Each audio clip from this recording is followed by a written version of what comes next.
ये धर्मवंश की माता ने विराजमान जम्मू दर्शक दुर्गा मल्ला और आदरणीय परम हृदय परम सम्मानित निर्णायक मल्ला, ये हमारे परिवार जय महामाया बालिका निर्मल परिवार के रहने सादर प्रणाम करथन जहार वर्धन अवाओ माँ शीतला माँ महामाया के महिमा के बखान करे बर आप विषय रखे हो मन पसंद, तो हम अपन विषय ल लेके आए हैं जेकर नाम है शंकर भगवान हा काकर मुड़ी के माला ल पहिरथे।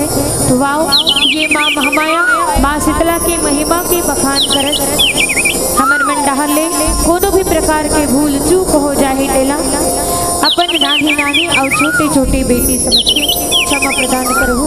बोली शीतला मैया की जय।